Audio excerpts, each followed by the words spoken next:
Silakan Oke, Pak. iya. Hari ini, malam ini, yang hari ini cuma di saya ya pagi ini. Semuanya malam. Oke, um, malam ini kita ambil topik mengenai thought life. Saya, Bu Ayu, Pak Doni, dan yang lain, uh, speakernya di on nggak apa-apa kok. Saya lebih senang ada on, jadi sepertinya saya nggak ngomong sendiri sama tembok. Oke. Saya suka bingung kalau kayaknya nggak denger, nggak ada, nggak ada terlalu sunyi gitu. Ya, oke. Hari ini kita ngomong soal uh, thought life. Ya, thought life itu biasanya kalau kita bertanya sama teman atau siapa aja yang ketemu kita selalu bertanya kan, apa kabar? Gitu.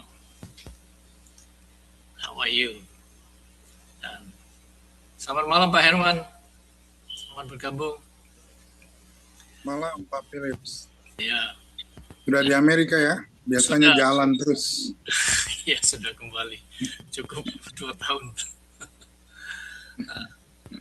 Nah, biasanya kalau kita bertanya kan apa kabar, how are you? Selalu jawabannya baik.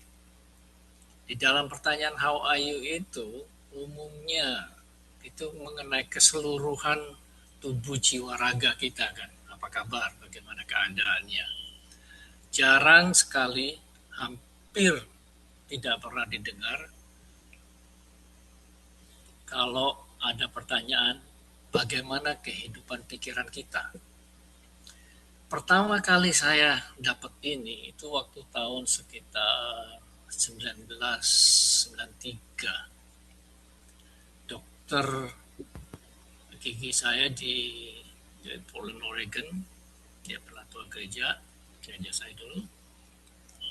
Pernah sekali tanya sama saya, how's your thought life? Wah, kaget saya, kelabakan saya. How's your thought life? Gak pernah kepikiran kan? Spesifik gitu ya, spesifik pertanyaannya itu mengenai kehidupan pikiran kita. Wah, jawabannya itu udah panik saya, udah nggak ngerti mau dijawab gimana. Gitu. Kalau how are you, gampang aja selalu ngomong baik, I'm fine, good, gitu kan. Tapi kalau bagaimana kehidupan pikiran kita, nah itu lebih spesifik,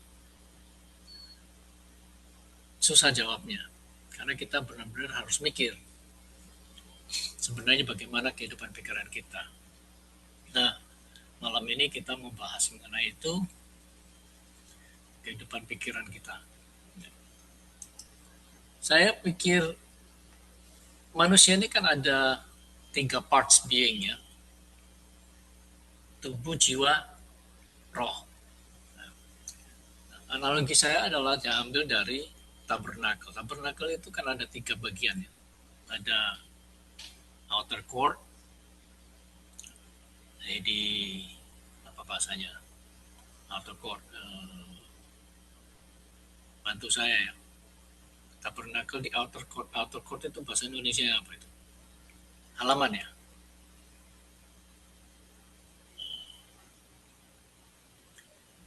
Ada ruangan kudus dan ruangan maha kudus. Nah, outer court, ruangan kudus itu, outer court, halaman, itu diumpamakan tubuh kita kan. Kita kan ada tubuh jasmani ini, jiwa, roh. Tubuh itu outer court. Kehidupan sehari-hari kita yang terlihat adalah tubuh, kehidupan jasmani kita, outer court. Di dalam tabernakel itu, di halaman itu, aktivitas orang-orang Israel, ada korban bakaran, korban segala macam di outer court. aktivitas rohaninya itu terlihat di situ. Seperti tubuh kita sehari-hari. Kelihatan banget seperti di outer court. Ya. Ritual kita, kita bekerja, kita melakukan segala macam lah. Itu tubuh kita yang kelihatan. Aktivitas luarnya yang kelihatan. Aktivitas luar itu kan facade sebenarnya. Facade itu hanya kosmetik gitu ya, yang bisa dimanipulasi, kosmetik lah. Sebenarnya hanya yang kelihatan. Nah, masuk di dalam gedung ruangan di tabernakel adalah ruangan kudus. Nah, ruangan kudus itu tempat di mana kita punya soul, ya, jiwa, tubuh jiwa, nah jiwa, soul, jiwa itu seperti di inner court, ruang kudus, di mana inner court ini adalah mind, pikiran, emosi, will, keinginan tinggal di situ. Adalah command center, tempat komandonya dari personalitas kita. Adalah ruangan control room ya dari kehidupan jasmani kita, di mana kita berpikir, di mana kita bisa reasoning, bikin argument, di mana kita berimajinasi. Nah, sebenarnya soul, jiwa itu tidak pernah dimaksudkan oleh Tuhan pada waktu penciptaan Adam dan Hawa di tempat di Eden. Tidak pernah dimaksudkan untuk rule by itself. Rule by itself maksudnya independent, berdiri sendiri, bukan dalam kesatuan tubuh, jiwa, dan roh yang bersama-sama memutuskan. Seperti Bapa, Anak, dan Roh Kudus. Mereka satu dalam kesatuan di dalam segalanya. Gitu. Nah, kita juga sebenarnya tubuh, jiwa, roh kita. Jiwa ini tidak dimaksudkan untuk berdiri sendiri, untuk berkeputusan sendiri. Tetapi di dalam kehidupan yang harmonis seperti Bapa, Anak, dan Roh. Tetapi pada waktu manusia berdosa, itu jiwa kita itu, roh kita mulai mati, kehidupan roh, dan jiwa yang mengambil alih kekuasaan, keputusan-keputusan itu. Pikiran kita mulai berargumen sama Tuhan. Mulai berdiri sendiri, independence. Nah, manusia memulai kehidupan jiwanya soul driven. Jadi yang prominent, yang utama itu jiwa kita instead of spirit, seperti yang dimaksudkan awal. Coba kita baca di Galatia 5, 16, 17. Let me see. Galatia 5, 16, 17.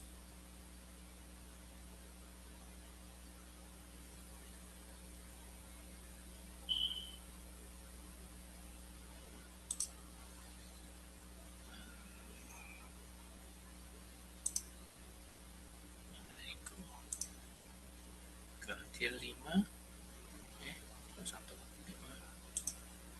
16, 17. Tetapi kalau kalian saling cakar-mencakar, awas nanti kalian sama-sama hancur. 16, 17. Maksud saya begini, Biarlah roh Allah membimbing kalian, dan janganlah hidup menurut keinginan tabiat manusia, sebab keinginan manusia bertentangan dengan keinginan roh, dan keinginan roh bertentangan dengan keinginan manusia. Kedua-duanya saling berlawanan, sehingga kalian tidak dapat melakukan apa yang kalian inginkan. Nah, ini dia. Karena dosa itu, ke, ke, kita tidak lagi berjalan di dalam roh, tetapi di dalam jiwa yang berkuasa di tubuh kita. Seharusnya yang tadi sejalan pada waktu Adam Hawa belum jatuh, sekarang setelah jatuh, itu jiwa udah mulai berkuasa. Jiwa itu di dalam pikiran kita. Ya.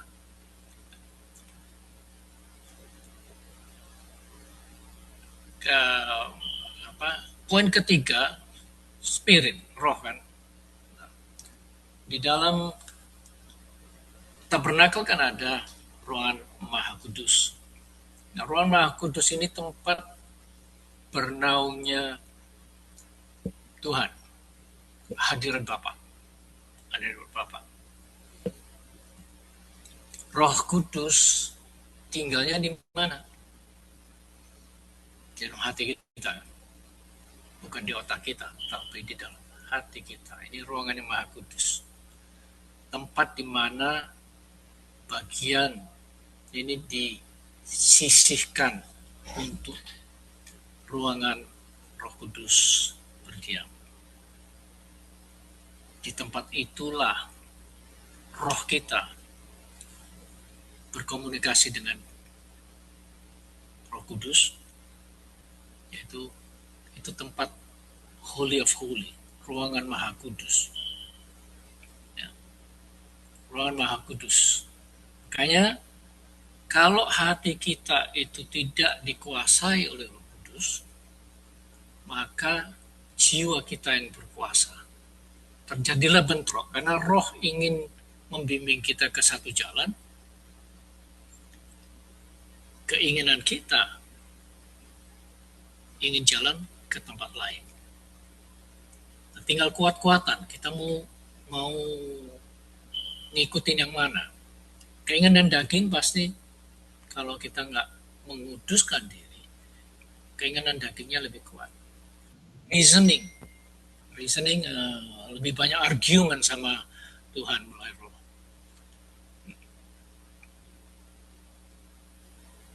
Karena kondisi manusia itu, man's heart, apa yang di dalam hati kita, apa yang di dalam ruangan Maha Kudus itu, siapa yang berkuasa di situ, yang kita izinkan untuk dual di situ, lebih berkuasa, itu akan express itself, akan menjelma melalui action, melalui kata-kata, karena dari situlah isi hati manusia keluar. Matius 15, 18 dan 19 mengatakan bahwa apa yang keluar dari mulut itu adalah proses yang terjadi di dalam hati kita. Ya. Matius 15, 18 dan 19. Saya ini orangnya pemikir, nggak bisa diem. Banyak macam-macam pikiran, bisa seperti trafiknya di Jakarta itu, macet di mana-mana, yang sibuk terus. Mau diam itu susah. Diam pun itu di dalam itu kocar-kacir. Kalau lagi marah, lagi nggak enak sama orang atau gimana, nah di dalam itu bergejolak, ngomel sendiri di dalam situ, ngobrol sendiri, berdebat sendiri. Nah ini kalau kita nggak bisa menguasainya, akan terjadi keluar di action, di dalam tingkah laku, perbuatan, ataupun kata-kata kita. Tuhan itu menginginkan kita untuk wholly present ourselves, mempersembahkan keutuhan dari 3 parts our beings, 3 unsur di dalam tubuh kita itu secara keseluruhan untuk dia, supaya dia bisa memimpin kehidupan kita sesuai dengan yang dia hendaki, pimpinan Roh Kudus itu. Apakah kita bisa melakukan itu? Bisa. Firman Tuhan mengatakan, I can do all things through Him who give me strength. Saya bisa melakukan semuanya melalui Dia, Roh Kudus, yang memberikan kita kekuatan. Coba kita baca di 1 Tesalonika 5 ayat 23. Tesalonika 5 ayat 23. 1 Thessalonians 5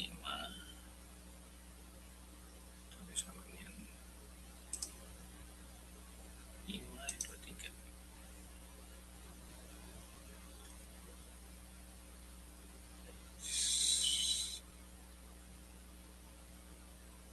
Semoga Allah sendiri yang memberikan kita sejahtera, menjadikan kalian orang yang sungguh-sungguh hidup khusus untuk Allah. Semoga Allah menjaga dirimu seluruhnya, utuh, 3 parts, 3 bagian dari keseluruhan kita itu, baik roh, jiwa, maupun tubuhmu, sehingga tidak ada cacatnya pada waktu Tuhan kita Yesus Kristus datang kembali. Itu yang dimaksud. Bukan hanya kita itu lahir baru, tetapi pikiran juga baru.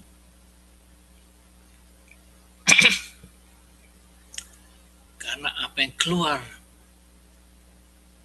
menguasai di dalam tubuh kita itu akan keluar manifestasinya melalui tubuh kita, yaitu outer court, melalui di taman itu. Itu hasil dari pergumulan yang ada di dalam tubuh kita. Bagaimana kita cara melakukannya? Karena sudah kelihatan jelas, apa yang bisa dilihat itu jelas. Itu hasil dari apa yang tidak kelihatan.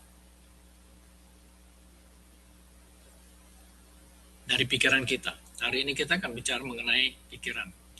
Di Roma 12 ayat 2, nggak usah dibuka, kita udah tahu mengenai itu. Jangan lagi kita ikutin cara hidup, cara berpikir dunia. Do not conform any longer to the pattern of the world. Tetapi diperbaharui pikiran kita. Roma 12 ayat 2. Jangan lagi mengikuti cara berpikirnya dunia, tetapi diperbarui. Kehidupan pikiran kita itu diperbarui. Apa yang bergejolak di dalam pikiran kita? Kita harus bisa menguasai.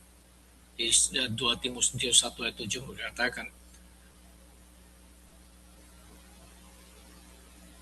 Tuhan tidak memberi kita spirit of fear, roh ketakutan, tetapi of power, kuasa, kasih, dan sound mind, pikiran yang sehat, akal sehat. Kita orang Kristen lebih banyak terlalu banyak fokus ke ngeroh, ke dunia rohnya. Tapi kurang diperhatikan ke dunia pikiran kita. Padahal dunia pikiran kita itu yang paling banyak diserang oleh iblis. Dia kan disebut sebagai Prince of the Air, pangeran yang menguasai penguasa udara. Penguasa udara itu makin nyata di dunia modern sekarang. Apa penguasa udara? Kita bisa lihat dari dunia media, medsos, ya, semua yang ada terjadi melalui medsos, melalui radio, melalui TV, melalui pikiran kita, itu ada waves, ada signal, apa itu waves, signal wave, ya, frekuensi, ada frekuensinya yang bisa dibaca. Bukan hanya setan yang bisa baca, bahkan manusia pun teknologi sekarang itu sudah bisa membaca kita punya pikiran.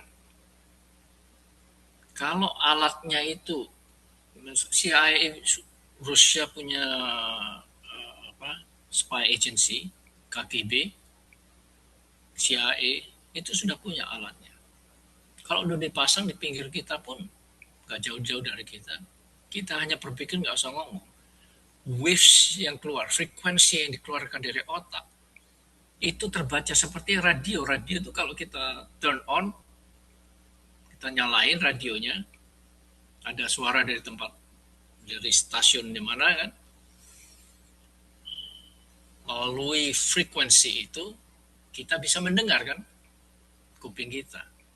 Nah, pikiran kita pun juga demikian. Itu mengeluarkan sound waves, frekuensi yang bisa dibaca oleh mesin. Apa yang kita pikirkan itu bisa diketahui. Rencana-rencana yang ada di pikiran bisa dibaca. Itu nanti akan membawa kita kepada dunia akhir zaman, dunia antikris. Karena mereka bisa lihat. Makanya pada waktu chips nanti itu sudah diberlakukan kepada semua orang di seluruh dunia, mereka bisa mengkontrol manusia. Yang tidak dikontrol itu bisa dikontrol adalah hati kita.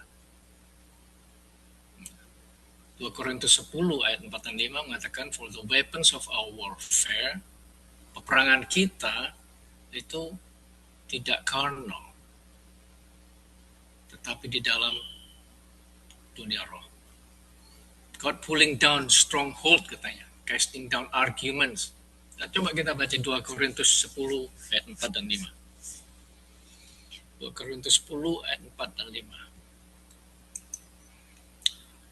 Korintus 10 ayat 4 dan 5. Oke. Senjata-senjata yang kami gunakan di dalam perjuangan kami bukannya senjata dunia, tetapi senjata Allah yang berkuasa. Dengan senjata-senjata itu kami menghancurkan pertahanan-pertahanan kami, menangkis perdebatan itu kan melalui pikirannya, dan mendobrak benteng-benteng kesombongan yang dibangun untuk menentang pengetahuan tentang Allah. Kami menawan pikiran orang-orang dan membuat mereka takluk pada Kristus. Ini fokusnya kepada pikiran kan? Fokusnya kepada pikiran. Nah, kalau kita tidak memberi makan pikiran kita dengan hal-hal dari firman Tuhan, cara berpikirnya Tuhan, maka jadi terjadi masalah mengenai kehidupan rohani kita yang mempengaruhi akan keluar manifestasi di luar melalui perbuatan dan tindakan kita. Filipi 4 ayat 8. Filipi 4 ayat 8.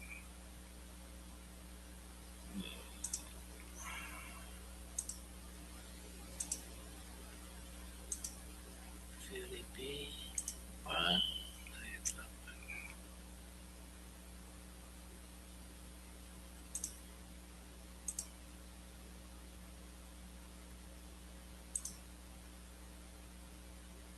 Akhirnya saudara-saudara, isilah pikiranmu dengan hal-hal bernilai yang patut dipuji, yaitu hal-hal yang benar, yang terhormat, yang adil, murni, manis, dan baik. Isilah pikiranmu. kata kuncinya ya. Isilah pikiranmu dengan hal-hal yang bernilai atau godly thought di dalam bahasa Inggrisnya. 4 ayat 8 Inggrisnya. For God is my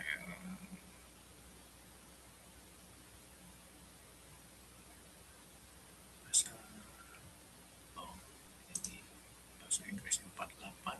Finally, brethren, whatsoever things are true, whatsoever things are honest, just, pure, lovely, good report, then in the future, think of these things.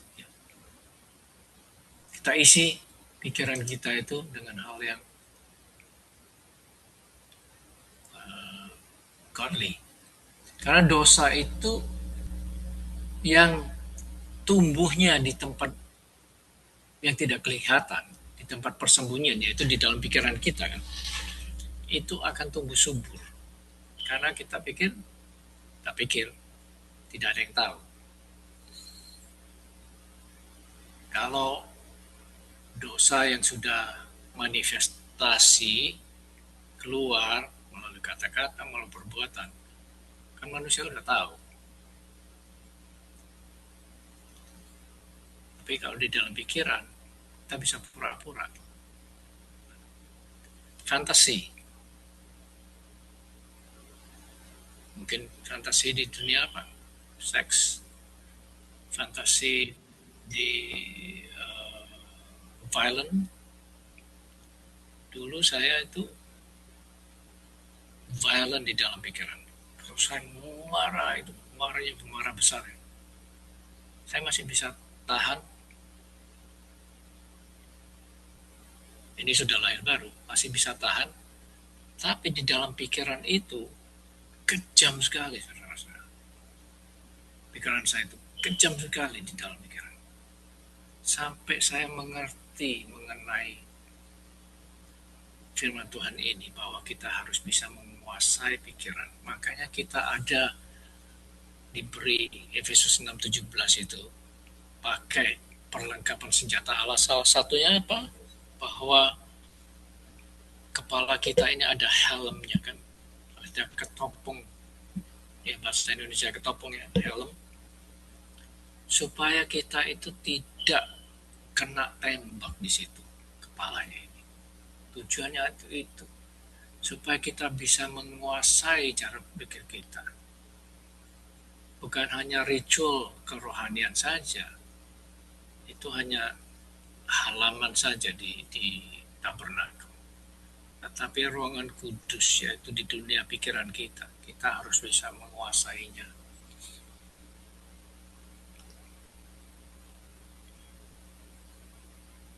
Lustful thought, 1 Yohanes 2:15 itu mengenai dunia pikiran ini.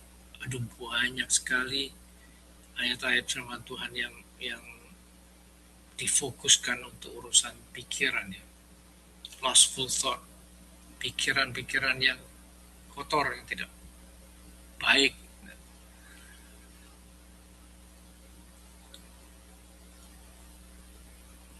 Karena ini sangat penting sekali ya.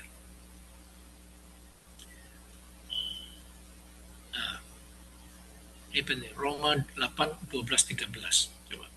Roma 8:12-13. Roma 8:12-13. Itulah sebabnya, saudara-saudara, kita mempunyai tanggung jawab, tetapi bukan tanggung jawab kepada tabiat manusia. Kita tidak perlu hidup menurut keinginannya. Karena kalau kita hidup menurut tabiat manusia, maka kalian akan mati. Tetapi kalau dengan kuasa Roh Allah, kalian terus saja mematikan perbuatan-perbuatanmu yang berdosa, maka kalian akan hidup. Yang 12 ini yang perlu kita ingat. Kita tidak perlu hidup menurut keinginannya. Nah, keinginan ini biasanya kan selalu, tadi saya bilang pembukaan, bahwa pikiran kita itu ruangan control, central control, central command, ya. Central command. Kalau kita lihat CCTV yang terjadi ada di mana-mana, kan ada central command-nya, ruangan kontrolnya di mana kita bisa lihat semuanya. Ada central command-nya. Pikiran kita ini adalah central command-nya dari tubuh kita. Kalau kita tidak bisa mengkontrol central command itu, terjadilah itu. Akhirnya manifestasinya di perbuatannya nanti. Roma 8 ayat 6-nya, yang ayat 6-nya,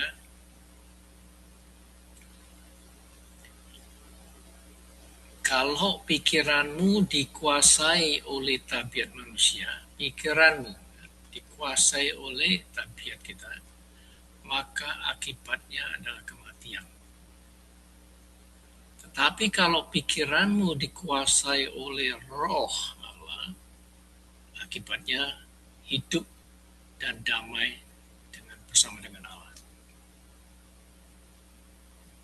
Begitu pentingnya dunia pikiran kita itu, sehingga banyak sekali ayat-ayat yang reference yang menuju ke situ.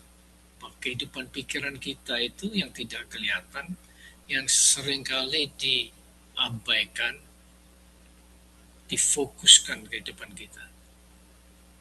Kita abaikan yang menjerumuskan kita. Ya. Masa dibuka Yesaya 55, 8, 9 kan mengatakan, as the heavens higher than the earth, seperti surga itu lebih tinggi daripada bumi. Begitu juga pikiranku lebih tinggi dari pikiranmu. Pikiran Tuhan itu jauh melampaui kecerdasan manusia. Makanya kita harus yield, harus mengikuti jalan pikiran Tuhan. Kalau kita mengikuti, kita berjalan di dalam roh, bukan di jalan menurut pikiran kita. Menurut Galatia 5 itu, 16-17, kita tidak akan gratify, kita akan tidak mengikuti keinginan daging. Karena keinginan daging itu bertentangan dengan keinginan roh. Mereka saling bentrok. Nah, tadi bilang, karena dosa itu membuat cara kita hidup yang seharusnya 3 komponen dari kehidupan manusia, yaitu tubuh, daging, jiwa, pikiran, dan roh, yang seharusnya berjalan bersama-sama dalam keharmonisan. Akhirnya karena dosa, pikiran yang mulai berkuasa. Apa yang dikatakan si ular itu ke Hawa? Benarkah Tuhan berkata bahwa kamu tidak boleh makan seluruh buah dari tanaman-tanaman di kebun ini? Enggak. Nah, dia dijebak kan, digiring sama si iblis, digiring untuk dia berpikir, dan mulailah dia mengikuti pikiran yang dipengaruhi oleh si iblis. Pikiran kita dipengaruhi oleh pikiran dunia. Sama. Strateginya dari setan sama. Padahal tadinya nggak ada apa-apa. Tadi dia pelan-pelan dijebak. Ditanyain, dipelintir-pelintir dikit. No, kalau kamu makan ini, kamu tidak akan mati. Tuhan tidak berkata begitu. Nah, mulai mikirlah si Hawa. Yang tadinya dia sejalan, nurut. Dan salahnya si Adam ada di situ diam aja. Padahal dia itu harus menjadi pemimpinnya. Jadi imam dari keluarganya. Dia diam aja. Jatuhlah si Hawa. Malah mengikuti si Adam. Dari kejatuhan itu terjadilah mulai kita hidup yang dipimpin oleh pikiran, bukan dipimpin oleh roh lagi. Masalah besar.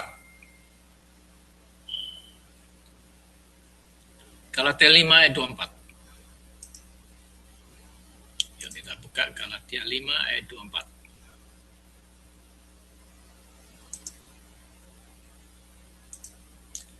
Ayat 24.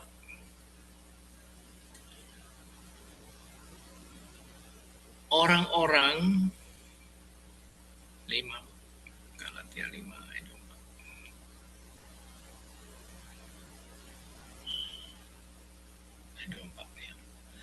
Orang-orang yang sudah menjadi milik Kristus Yesus, orang-orang itu sudah mematikan tabiat manusianya.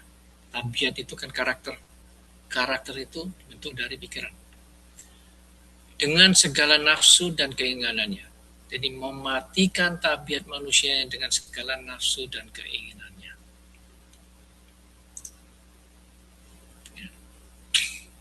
Those who belong to Christ Jesus have crucified, sudah menyalibkan daging dan keinginan daging. Bahasa Inggrisnya itu. Sudah menyalibkan kedagingan dan keinginan daging. Jadi, kita harus perhatikan benar-benar kehidupan pikiran kita. Saya lebih suka sekarang kalau tanya sama orang, how's your thought life? Bagaimana kehidupan pikiranmu? Itu langsung menusuk menuju keadaan dalamnya dia.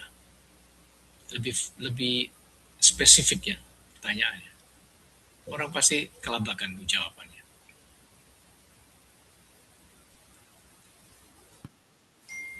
Do not let sin reign in your mortal body. Roma 6, 12, 13. Jangan membiarkan dosa itu menguasai tubuh kita, yaitu melalui pikiran kita. Kita tidak. Parto. Oh, oke. Selamat datang. Halo. Ini teman saya dari Surabaya. Iya. Pendeta mudanya gereja di Malang. Ya. Jadi kita ngomongin soal kehidupan pikiran kita, kehidupan dunia pikiran kita. Nah, Roma 6, 12, 13 itu mengatakan bahwa kita jangan membiarkan kita itu mengikuti, tunduk kepada satu bagian tubuh ini. Jangan membiarkan anggota tubuh kita ini menjadi instrumen untuk ketidakilahian, ketidakbenaran yang membawa kita kepada kehidupan yang berdosa. Tetapi kita itu present ourselves, kita menguduskan, mempersembahkan kepada Tuhan keseluruhan tubuh, jiwa, dan roh kita, alive. Pada waktu kita lahir baru, itu keseluruhan tubuh kita harus dipersembahkan. Bukannya kita meninggalkan Mesir, tetapi masih membawa Mesir itu berjalan bersama kita. Pada waktu dulu saya masih tidak mengerti hal ini. Pikir kerohanian itu ya kita punya aktivitas rohani, kita punya kepelayanan. Nah, kalau kita nggak memfokuskan di dalam kehidupan pikiran kita, ada satu komponen dari tubuh kita yang menjadi tempat bersarangnya, jadi markasnya si iblis. Kita tidak sadar, cara berpikir kita semuanya tidak sesuai dengan keinginan Tuhan. Karena kita tidak berjalan dipimpin oleh roh yang dibaptis sama tubuhnya. Rohnya diperbarui, tapi pikiran tidak diperbarui, ya bodoh wae. Roh bisa diperbarui, tapi roh itu harus yang menjadi memimpin perjalanan hidup kita. Yang namanya pikiran ini harus sejalan dengan pikiran Tuhan lewat Roh Kudus. Tidak bisa dipisahkan antara dua itu. Mungkin kita, bukan saya saja ya, yang sering berperang di dalam pikiran. Banyak argumen di dalam pikiran kita. Ngobrol sendiri dengan diri sendiri, roh kita. Padahal Tuhan maunya kita itu bersekutu dengan Roh Kudus, bersekutu dengan Tuhan melalui Roh Kudus itu.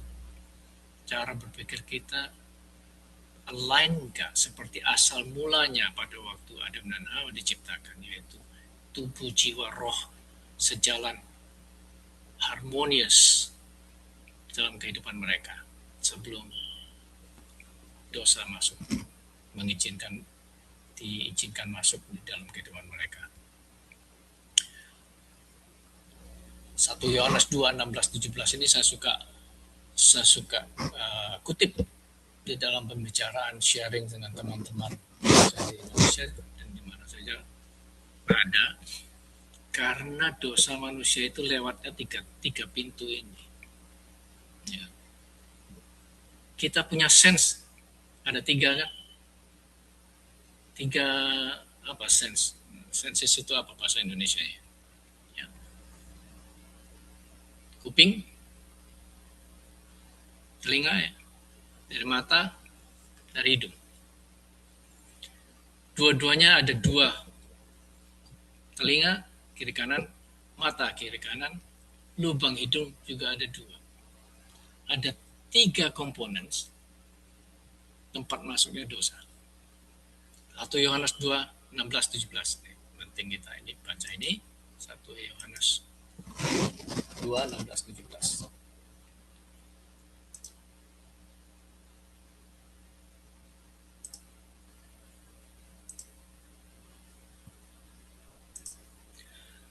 Yohanes 2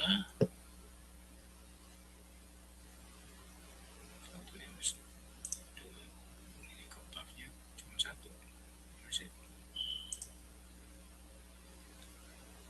1 Yohanes 2, come on, 16, 17. Ini bahasa Indonesia kok nggak keluar. Bu Ayu tolong bacain dong. Ini yang bukain siapa? Bu Ayu ya? Yang buka Alkitabnya. Ya bahasa Indonesianya nggak keluar. Ada bahasa Inggrisnya.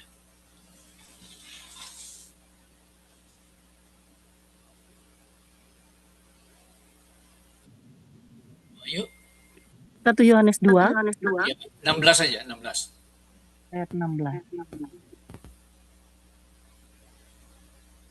Sebab semua yang ada di dalam dunia, yaitu keinginan daging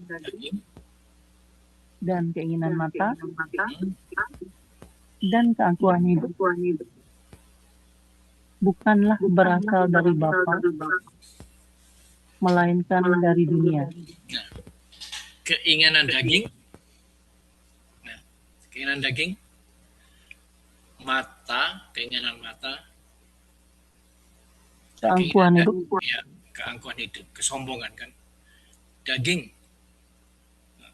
keinginan daging apa?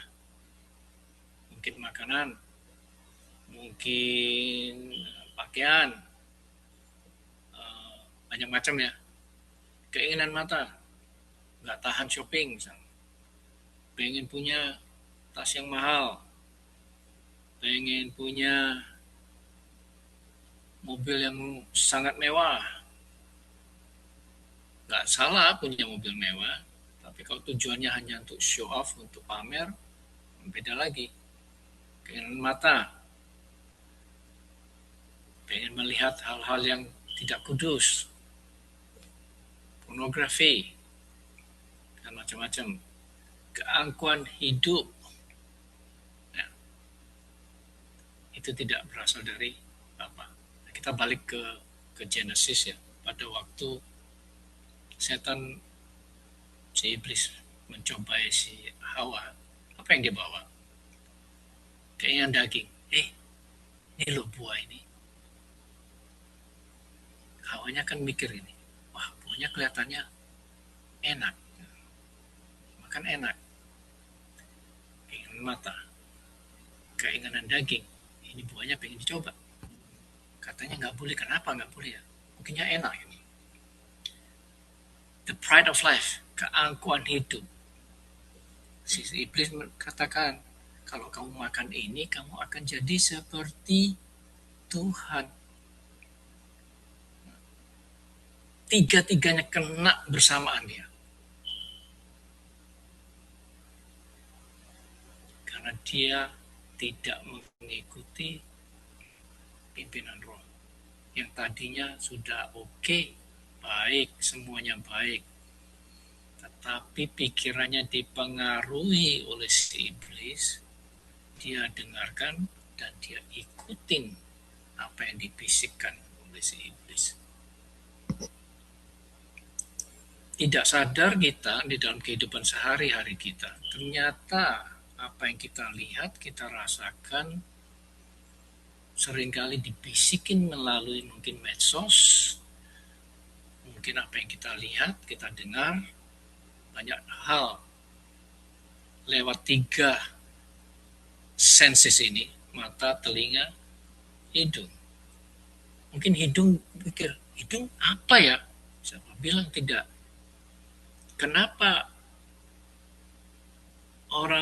perusahaan-perusahaan parfum menciptakan parfum yang bisa menggoda sexual temptation? Tujuannya apa?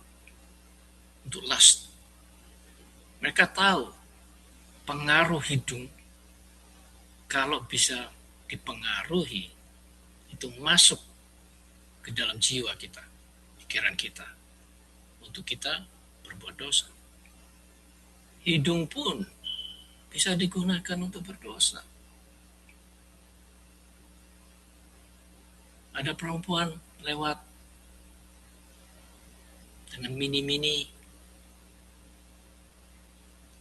lalu pakai parfum yang khusus untuk menggoda laki-laki. Hati-hati, jatuh. Nah, 1 Tesalonika 4 ayat 3 mengatakan, inilah keinginan Tuhan bahwa kita harus mengkuduskan diri kita, abstain dari immorality, supaya Filipi 4:7 mengatakan supaya damai dari Tuhan itu yang melewati semua understanding itu akan menjaga hati kita dan pikiran kita di dalam Kristus Yesus. Fokus Filipi 4 ayat 8 mengatakan fokus kepada apa yang benar and noble, yang kudus, yang baik, untuk menggantikan negative thoughts, negatif pikiran dengan positive one.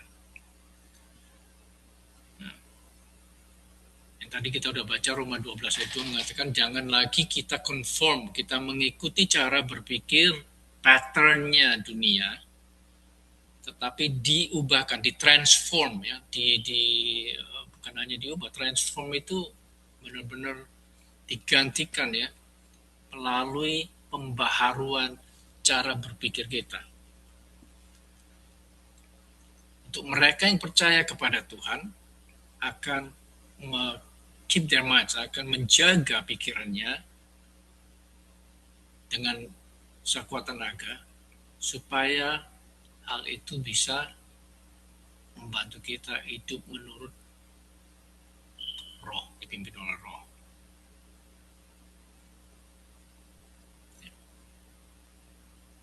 Tadi kita udah baca mengenai 2 Korintus 10 ayat 5 mengatakan jangan mengikuti kehendak pikiran yang tidak benar. Kita harus capture, destroy arguments yang menentang pikiran Tuhan. Kita baca lagi sebelum kita tutup sebentar lagi. 2 Korintus 10 ayat 5. Kan penting ini untuk diingat. 2 Korintus 10 ayat 5.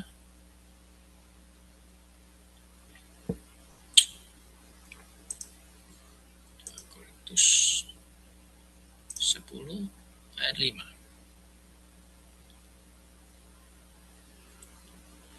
Dan mendobrak. Oke, masih di itu ya.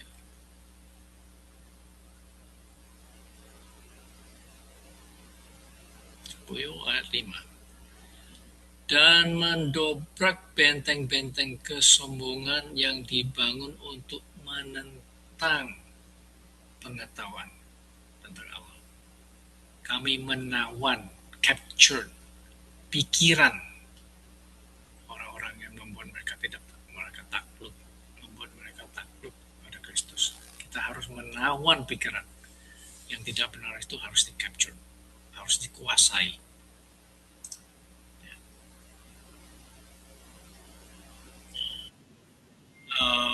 Emphasize yang kita pelajari hari ini itu adalah mengenai kehidupan pikiran yang harus lahir baru di dunia pikiran kita, bukan harus lahir baru lagi di dalam roh, tetapi pikirannya harus juga diperbarui.